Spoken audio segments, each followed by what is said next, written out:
Welcome welcome my dear students. आज इस class में आपका स्वागत है और इस क्लास में आज हम जो समस्या सोल्व करने वाले हैं वो ये तो नहीं है जो आप बोर्ड पर देख रहे हैं।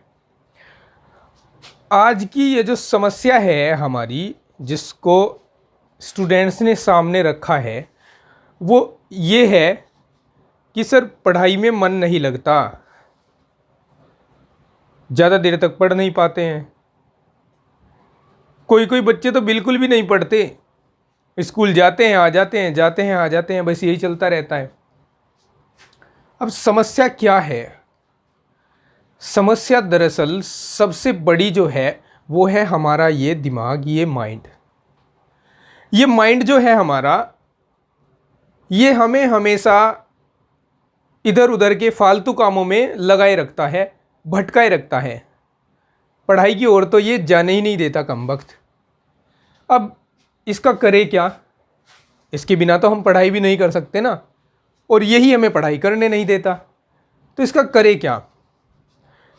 जब भी पढ़ाई करने बैठते हो ये कमबख्त कहता है कि कुछ और कर ले।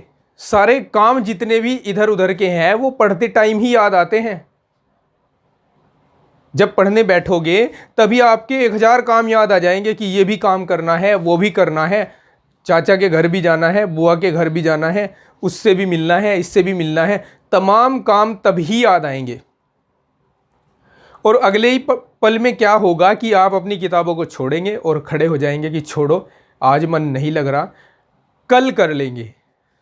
अब ये जो कल वाली सिचुएशन है, यही दरअसल हर एक स्टूडेंट्स की सबसे बड़ी समस्या है कि कल कर लेंगे। अब इस समस्या को ही दूर करना है, तब जाकर आप पढ़ाई में मन लगा पाओगे। आपने फील किया होगा कि जो माइंड होता है हमारा, वो हमेशा हमें डिस्ट्रैक्ट करता है पढ़ाई की ओर से और हमें कहता है कि अब नहीं थोड़ी देर में, अब नहीं थोड़ी देर में। ऐसे ही आपने जब कभी इरादा बनाया होगा कि सुबह उठेंगे और उठकर सुबह ही सुबह हम अपना लर्निंग वर्क करेंगे या रिटर्न वर्क करेंगे, कुछ भी। सुबह आपका अलार्म बजता है, आपसे भीख मांगता है बार बार कि साहब खड़े हो जाइए, मैं बज रहा हूँ, आपको उठाने के लिए बार बार। और आप फिर उसको स्नोज पे लगाते हैं, फिर सो जाते हैं कि थोड़ी देर और, 2 मिनट और स्नोज, 5 मिनट और स्नोज, 5 मिनट और स्नोज। और उस 5 मिनट के चक्कर में आप उसी टाइम उठते हैं, वही दिन के 8 बजे। और जितना भी समय आपका, वो आपने जिसके सपने बुने होते हैं वो सब गवा चुके होते हैं। तो जिस तरह ये आपका जो माइंड है वो पढ़ाई की ओर से आपको डिस्ट्रैक्ट करके कहता है कि बस 5 मिनट और, या फिर कहता है कि कल और, आप इसको उसी तरह डिस्ट्रैक्ट कर दीजिए। जब भी ये आपको कहे कि भाई पढ़ना नहीं है अब छोड़ और उठ जा, तो आपको कहना है कि बस थोड़ी देर और, उसके बाद जो तू कहेगा वो मैं करूँगा। ठीक है, आधा घंटा पढ़ लेते हैं, बस ये एक्सरसाइज ख़त्म कर लेते हैं, उसके बाद तू फिल्म कह रहा है, फिल्म देखेंगे, पिक्चर देखेंगे। बस ये 2 पेज एसएसटी के हैं, इसको करवा दे, बस 20 मिनट की बात है, 20 मिनट, उसके बाद जो तू कहे वो करेंगे। अपने माइंड को आपको डिस्ट्रैक्ट उसी तरह करना है जिस तरह ये आपको करता है। जिस तरह ये आपका बेवकूफ़ बनाता है, आप इसका बेवकूफ़ बनाना शुरू कर दो, तब जाकर आपका पढ़ाई में मन लगेगा। ठीक है, यानी जब भी डिस्ट्रैक्ट हो तो अपने माइंड को बोलो कि बस थोड़ी देर और, थोड़ी देर और पढ़ लेते हैं, उसके बाद जो चाह रहा है तू वो मैं करने के लिए तैयार हूं। डिले अगर करोगे किसी भी काम को तो डिले के बहुत ज़्यादा नुकसान होते हैं। एक बार एक बच्चे ने एडमिशन लिया, अप्रैल मई के महीने में उसने एडमिशन ले लिया। एडमिशन लेने के बाद घर पे आ गया और घर पे आके वही उसने वीडियो गेम खेलना और इधर उधर के काम शुरू कर दिए। उसकी मम्मी बोली कि बेटा अब आपका एडमिशन हो चुका है, अब आप पढ़ना शुरू कर दीजिए। तो बच्चा हंसा और बोला कि मम्मी अभी कल तो मेरा एडमिशन हुआ है, अभी से क्या करूँगा पढ़ के, अभी एग्ज़ाम बहुत दूर पड़े हैं, कोई नहीं पढ़ लूँगा मैं, आप चिंता मत करो। बच्चे ने ऐसे ही समय गुजार दिया, छुट्टियाँ गुजार दी, ऐसे ही कुछ नहीं पढ़ा। 2-3 महीने गुजार दिए। मम्मी फिर से बोली कि बेटा 2-3 महीने गुजर चुके हैं और एग्ज़ाम आने वाले हैं, कुछ पढ़ लो। बच्चे ने बोला कि मम्मी अभी 2-3 महीने ही तो गुजरे हैं, अभी 4-5 महीने आगे बाकी हैं एनुअल होने में, और हाफ ईयरली होने में अभी 1.5-2 महीना बाकी है, अभी मैं कर लूँगा, आप मेरी चिंता मत करो, अभी हो जाएगा। बच्चे ने और समय गंवाया। उसकी मम्मी ने फिर बोला कि बेटा पढ़ ले, एग्ज़ाम अब सर पे ही हैं। तो उसे बोला मम्मी पढ़ लूँगा। अब उसकी मम्मी भी बड़ी इंटेलिजेंट थी, बोली कि ये ऐसे नहीं सुधरेगा, इसका तो कुछ इलाज बनाना ही पड़ेगा। अब उस बच्चे को खीर खाना बहुत पसंद था। उसने कहा, उसकी मम्मी ने उसको, कि बेटा खीर खाओगे, मैं आपके लिए बनाऊं खीर? कि मम्मी हाँ खीर तो खाएंगे, आप बना के लाओ। उसकी मम्मी किचन में गई, उसके लिए ताज़ी ताज़ी खीर की कटोरी भर के लाई बना के, उसके सामने रख दी कि बेटा खाना चाहते हो? उसने कहा हाँ हाँ तभी तो बनवाई है। अब जैसे ही बच्चा खाने के लिए तैयार हुआ, मम्मी ने कटोरी उठाई, फिर से ट्रे में रख ली, फिर बोली कि बेटा एक काम करते हैं, इसको हम शाम को खाते हैं, शाम को खाना इसको आप, ठीक है? अब बच्चा बोला मम्मी क्या मजाक है, बनाई क्यों थी जब नहीं खिलानी थी तो? कि बस शाम को खाना। अब कटोरी उठाई, फ्रिज में रख दी। शाम को बच्चा बोला कि मम्मी अब खीर खा लूँ? कि बोला नहीं वो नहीं, मैं तुझे और खीर दूंगी बनाकर अभी ताज़ी ताज़ी। तो उसने फिर से ताज़ी खीर बनाई और कटोरी भरकर बच्चे के सामने ले आई। जैसे ही बच्चा खाता, फिर कटोरी उठा ली, वापस रख ली, बोला कि बेटा इसको हम सुबह खाएंगे। अब बच्चा जो है झुंझला गया कि मम्मी क्या है, ये क्या हो रहा है, आप मेरे लिए खीर बना कर लाते हो, मुझे खाने नहीं देते। कि बेटा जैसा तू कह रहा है मैं वैसा कर रही हूँ या नहीं कर रही हूँ? तू मुझे ना करता है कि मैं पढ़ूंगा नहीं, मैं तुझे आके टोक तो नहीं रही, तो तू भी टोक मत, अभी सुबह को खाएंगे। तो बच्चा बोला कि चलो ठीक है सुबह को खा लेंगे। अब सुबह होती है, बच्चा कहता है कि मम्मी खीर उठा कर खा लूँ? मम्मी बोली नहीं बेटा, वो खीर तो जो है पुरानी हो गई है, मैं आपको ताज़ी खीर दूंगी बनाकर अभी। मम्मी ने ताज़ी ताज़ी खीर बनाई, कटोरी लेकर पहुंच गई बच्चे के सामने। अब जैसे ही सामने ऐसे कटोरी देखी, बच्चे ने पूछा भी नहीं, कटोरी उठाई और तुरंत सारी कटोरी खीर की खा गया। कई दिन से परेशान कर रही थी इसकी मम्मी, कई टाइम से, तो इसलिए उठाई कटोरी और खा गया। बोले कि बेटा अच्छी लगी?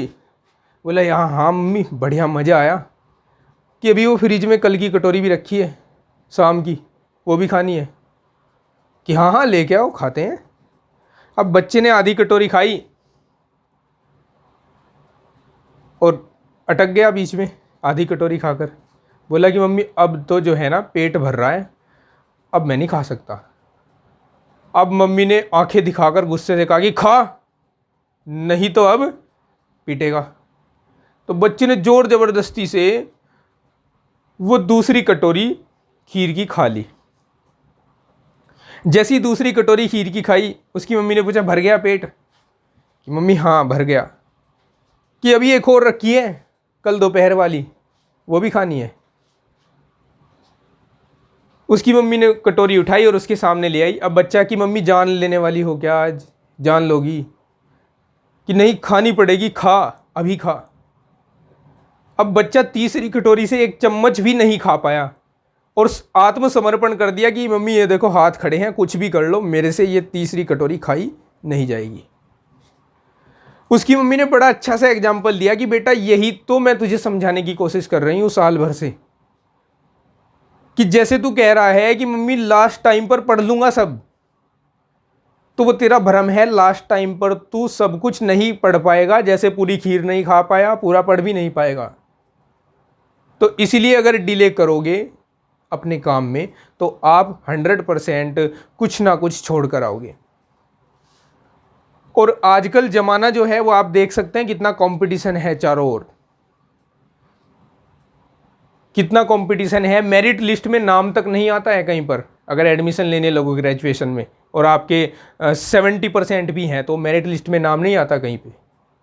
अब ऐसे कम्पिटिटिव माहौल में आपको मेहनत करके हर एक कॉन्सेप्ट को समझ के टाइम देकर अपनी पढ़ाई को तब आगे बढ़ना है। और उसके लिए आपको मेहनत तो करनी ही पड़ेगी, क्योंकि सफलता का कोई शॉर्टकट नहीं होता है। सफलता का कोई शॉर्टकट नहीं, सफलता के लिए मेहनत तो ज़रूरी है, हार्ड वर्क और साथ ही साथ स्मार्ट वर्क। खाली हार्ड वर्क करके भी आप जल्दी सफल हो जाओ इसकी गारंटी नहीं है। उस हार्ड वर्क के साथ साथ स्मार्ट वर्क भी करना पड़ेगा। तो आज से आप क्या करने वाले हैं कि सबसे पहले ये जो सोच आपके माइंड में घुस गई है कि थोड़ी देर बाद या फिर कल, इसको निकाल कर आज ही फेंक देना है और खुद से वादा करना है कि बाकी सारे काम बाद में, और जो काम मेरा मेन है वो पहले। आपका मेन काम क्या हो सकता है? आपका मेन काम पढ़ाई है, क्योंकि आपको खुले बैल की तरह घर वालों ने पढ़ने के लिए ही तो छोड़ रखा है, या और जिम्मेदारियां दी हैं आपको। मुझे तो लगता नहीं कि 95% जो बच्चे होते हैं, 5% में जिनके हालात उनके अनुकूल ना हो, उनको छोड़कर 95% बच्चे जो हैं उनके माँ बाप उन्हें पूरी छूट देकर रखते हैं कि बेटा आप पढ़ो, आपको बाकी किसी भी चीज़ की टेंशन नहीं लेनी है। तो जब आपका काम पढ़ाई है तो आप दूसरे कामों के लिए टाइम निकालो। आप क्या करते हो कि पढ़ाई के लिए टाइम निकालते हो, पढ़ाई के लिए टाइम कि भाई चलो 1 घंटा पढ़ाई के लिए निकाल लेते हैं, चलो आधा घंटा जो है ना मैथ के लिए निकाल लेते हैं। अरे भाई आपका काम पढ़ाई करना है, आप दूसरे कामों के लिए टाइम निकालो ना। आप मोबाइल में वीडियो गेम खेलने के लिए टाइम निकालो कि चलो 10 मिनट चला लेते हैं। आप जो फिजिकल आपके गेम्स हैं जैसे बैडमिंटन, क्रिकेट, आप उनके लिए टाइम निकालो ना, पढ़ाई से अलग। कि चलो परिवार के लिए टाइम निकालो कि चलो आज 20 मिनट मम्मा की हेल्प कर दें, या 20 मिनट पापा से बात कर ले बैठ के। आप उसके लिए टाइम निकालो। और आप क्या करते हो? आप पढ़ाई के लिए टाइम निकालते हो। It's very bad. पढ़ाई के लिए टाइम नहीं निकालना है आपको। आपको अन्य समय, अन्य चीज़ों के लिए टाइम निकालना है। पढ़ाई को अपना 100% देना है। आगे से अगर अपने में कुछ इंक्रीमेंट करना चाहते हो तो अपनी आदतें बदलो, ठीक है? रात में 5 से 6 घंटे की नींद बहुत होती है एक स्टूडेंट के लिए। और दिन में अगर दिन लंबे हो रहे हैं, जैसे गर्मियों के दिन लंबे होते हैं, तो इसमें आप 1 घंटा सो सकते हैं दोपहर में खाना खाने के बाद। 45 से 50 या 1 घंटा, 45 से 50 मिनट या 1 घंटे तक बहुत होता है, इतना ही। कुछ बच्चे तो मैं देखता हूँ कि उनसे पूछता हूँ कि भाई सोने का क्या टाइम है, तो वो लगभग 12-13 घंटे सोने में ही गुजार देते हैं कि सर दिन में भी 4-5 घंटे, सर पूरी रात भी सोते हैं सर। तो ऐसे कैसे होगा भाई? ठीक है, एक तो अपना टाइम मैनेज कीजिए। सुबह को अर्ली मॉर्निंग उठिए, ठीक 5 बजे। 5 बजे से पहले अगर उठ सकते हो 4 बजे तो और अच्छा रहेगा, लेकिन 5 बजे आपका लास्ट टाइम होना चाहिए अपने बेड को छोड़ने का, अपनी खटिया को छोड़ने का। इसके बाद सबसे पहले उठिए, 5 बजे उठकर सबसे पहले आप फ्रेश होकर फिजिकल एक्सरसाइज कीजिए। अब उसमें क्या हो सकता है? उसमें फिजिकल एक्सरसाइज में रस्सी कूदना हो सकता है, सीढ़ियाँ उतरना चढ़ना हो सकता है, योगा हो सकता है, प्राणायाम हो सकता है, अन्य जो एक्सरसाइजेस हैं वो हो सकती हैं। जिससे ऐसी एक्सरसाइज करो जिससे थोड़ा सा हल्का सा पसीना बाहर आ जाए। ज़्यादा निकाल सकते हो तो निकालो, लेकिन हल्का सा तो बाहर आ जाए, कान आपके गर्म हो जाए। इससे क्या बेनिफिट होगा? इससे आपके माइंड से जो मेमोरी से जो हार्मोन रिलीज़ होते हैं, केमिकल्स जो रिलीज़ होते हैं याददाश्त बढ़ाने वाले और तरोताज़ा रखने वाले, वो रिलीज होते हैं और आपकी सोचने समझने की क्षमता बढ़ती है। दूसरा, उसके बाद क्या करो? आप नहाओ धो फ्रेश हो जाओ और उसके बाद आपका जो सबसे अच्छा सब्जेक्ट आपको लगता है उससे शुरुआत कर दीजिए पढ़ने की। उसको पढ़ने के बाद फिर ही आप अपने कॉलेज या स्कूल जाएंगे। और इस तरह से अगर आप करेंगे, अपनी अब दिनचर्या को बदलेंगे, अपना रूटीन बदलेंगे, तो आप 20 दिनों तक ऐसा करके देखिए। 20 दिनों तक आप अपने में अद्भुत परिवर्तन पाएंगे और आप पाएंगे कि आपका माइंड जो है वो शार्प हो रहा है और आप चीज़ों को जल्दी याद कर पा रहे हो। आपकी थकने की जो टाइम है वो अब बढ़ गया है, आप अब ज़्यादा देर में थकते हो, पहले ज़्यादा जल्दी थक जाते थे, और तब अपनी पढ़ाई शुरू करो। ठीक है, तो ये जो बातें थी, ये डाउट थे स्टूडेंट्स के, इनको मैं क्लियर कर रहा था और समझता हूँ कि मैंने क्लियर कर दिया होगा। आपको इस तरह से ये रूल फॉलो करना है जो मैंने आपको बताया है, आप अपने में बेहतर परिवर्तन पाएंगे और स्टडी में आपका मन लगेगा। ठीक है, बाकी जो भी समस्याएं हैं आपकी मैथमेटिक्स की, यह चैनल आपको पूरी तरीके से सपोर्ट करेगा। मैंने अभी अभी प्रीवियस वीडियो में व्हाट्सएप नंबर आपके लिए जो है अवेलेबल करवाया है। अगर किसी भी स्टूडेंट को किसी भी तरह की समस्या है तो आप सीधे मुझसे संपर्क कर सकते हैं व्हाट्सएप चैट के माध्यम से। किसी भी तरह की कोई टेंशन, कोई प्रॉब्लम अगर आपको हो, कोई टेंशन लेने की ज़रूरत नहीं है। पढ़ाई से रिलेटेड कोई भी प्रॉब्लम हो, आप शेयर कर सकते हो। आपकी प्रॉब्लम का पूरा समाधान देने की मैं पूरी कोशिश करूँगा। तो चलिए, मिलता हूँ आपसे नेक्स्ट क्लास में। तब तक के लिए take care, bye bye, have a nice day.